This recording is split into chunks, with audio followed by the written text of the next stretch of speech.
नमस्कार दोस्तों, मैं हूं Pankaj Matpal, certified financial planner. स्वागत है आपका मेरे YouTube चैनल पर।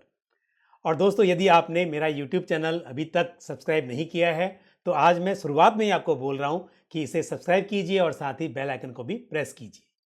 आजकल मैं अपने वीडियो के जरिए आपके सवालों के उत्तर देता हूं। जो भी सवाल आप कमेंट करके मुझसे पूछते हैं, मैं कोशिश करता हूं कि उन सवालों के उत्तर दे सकूं। इस सिलसिले को शुरू करते हुए आज का पहला सवाल मैं ले रहा हूं और यह सवाल मुझसे पूछा है तपन कुमार राणा जी ने।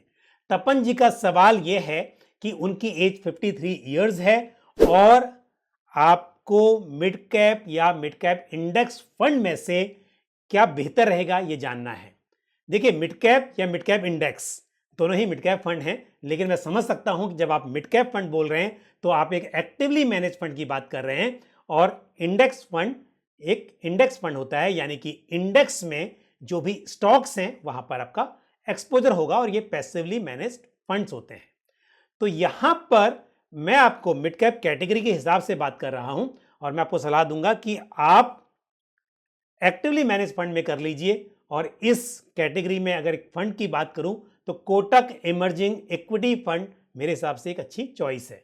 लेकिन ध्यान रहे, आप मिड कैप फंड में इन्वेस्टमेंट कर रहे हैं, नजरिया आपका लंबा होना चाहिए। अब मार्केट क्योंकि पीक पर है, तो ऐसे में अब लमसम में इन्वेस्टमेंट करने की बजाय आप इसे किस्तों में करें, यानी कि जो भी लमसम पैसा आपके पास है आप उसे या तो अपने हिसाब से हर वीक में हर महीने इन्वेस्ट करते रहें, या फिर एसटीपी के जरिए यानी कि सिस्टमेटिक ट्रांसफर प्लान के जरिए आप उस पैसे को इन्वेस्ट कर सकते हैं। और आपने यहां लिखा नहीं है वैसे कि आप कितना अमाउंट या एसआईपी या लमसम, लेकिन यदि आप लमसम में करने की बात सोच रहे थे तो मेरी सलाह यह है कि उसको आप थोड़ा किस्तों में कीजिए।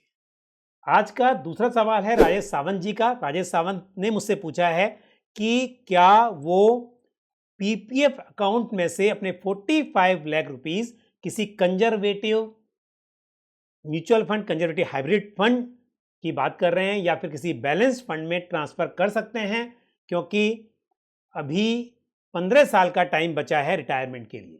देखिए, यदि आप पीपीएफ से किसी कंजर्वेटिव हाइब्रिड फंड में इन्वेस्टमेंट करने के बारे में सोच रहे हैं तो मेरी सलाह आपको यह होगी कि आप पीपीएफ में कुछ पैसा रखिए, क्योंकि पीपीएफ का सबसे बड़ा एडवांटेज जो है वो ये है कि जो पैसा आप विड्रॉ करते हैं वो टैक्स फ्री है। वो अब आप अब करें या बाद में करें, वो टैक्स फ्री रिटर्न्स हैं।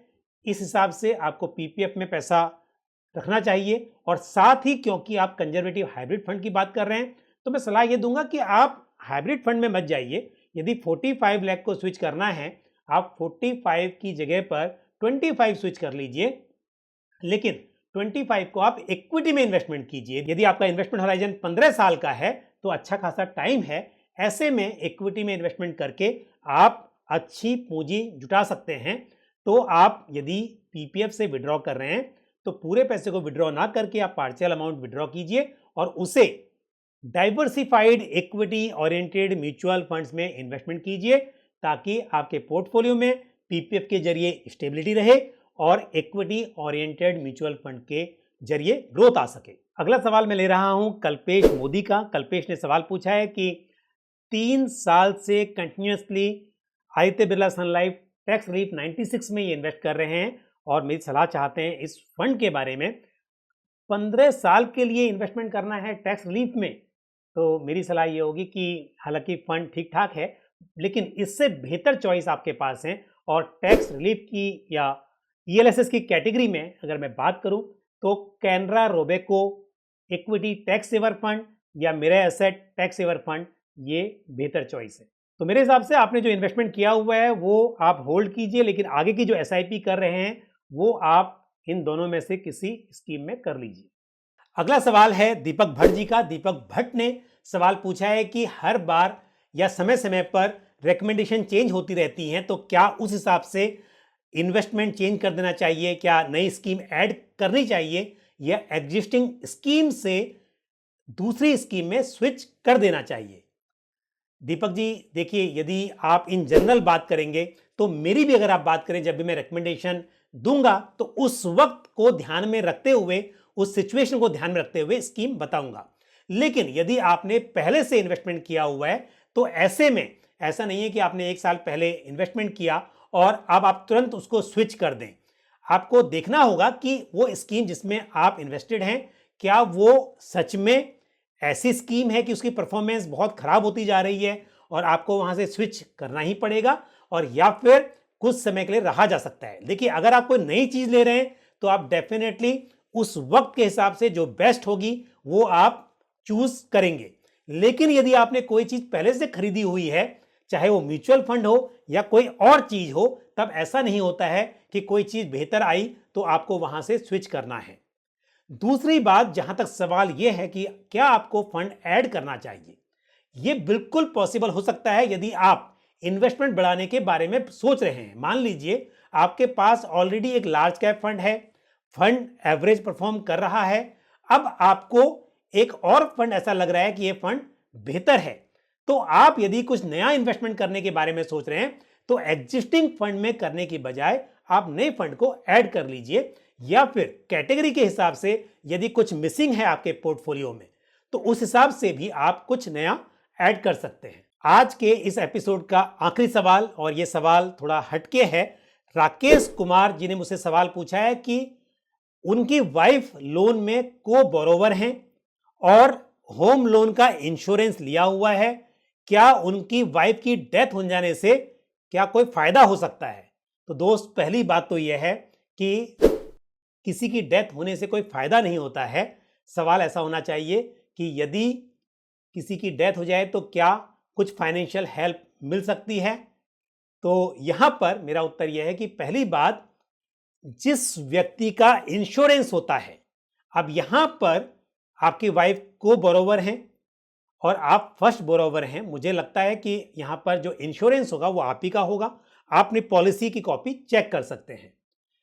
जिस व्यक्ति का इंश्योरेंस होगा, लाइफ इंश्योरेंस होगा, यदि उस व्यक्ति की उस टर्म के दौरान डेथ हो जाती है तो उस केस में जो भी बेनिफिशियरी है उसे डेथ क्लेम मिलेगा। और जब आप कोई लोन लेते हैं और तब एक लाइफ इंश्योरेंस पॉलिसी साथ में ली जाती है तो जनरली बैंक या फाइनेंशियल इंस्टीट्यूशन इस पॉलिसी को उनके फेवर में असाइन कर लेते हैं। मतलब जो डेथ बेनिफिट मिलेगा, जो डेथ क्लेम मिलेगा, वो बोरोवर को या इंश्योर्ड पर्सन के नॉमिनी को नहीं मिलेगा, यानी कि उसमें नॉमिनी कोई होता नहीं है, क्योंकि पॉलिसी असाइन हो जाती है बैंक को, तो सारा बेनिफिट बैंक को मिलेगा। लेकिन यदि जो डेथ बेनिफिट है वो लोन की आउटस्टैंडिंग से ज्यादा है तो उस केस में वो बाकी का पैसा जो भी बेनिफिशियरी है उसको मिल जाएगा। और साथ ही यदि ऐसा है कि पॉलिसी असाइन नहीं की हुई है और उसमें नॉमिनी है तो उस केस में जो डेथ बेनिफिट है वो नॉमिनी को मिलेगा, और नॉमिनी उस पैसे में से जो भी लोन की आउटस्टैंडिंग है उसे बैंक को चुका देंगे। तो इस तरह से जिस व्यक्ति का इंश्योरेंस होगा उस व्यक्ति की डेथ होने पर जो भी बेनिफिशियरी है उसको डेथ क्लेम मिलेगा। तो मुझे उम्मीद है कि सभी जानकारी जो मैंने आपके सवालों के माध्यम से आपको दी है ये आपको पसंद आई होगी। वीडियो को लाइक करना, शेयर करना बिल्कुल ना भूलें, और साथ ही YouTube चैनल को सब्सक्राइब करना और बेल आइकन को प्रेस करना भी ना भूलें। अगले वीडियो में फिर आपसे मुलाकात होगी। अपना ख्याल रखिए। Thank you. जय Hind. Mutual fund investments are subject to market risks. Read all scheme-related documents carefully.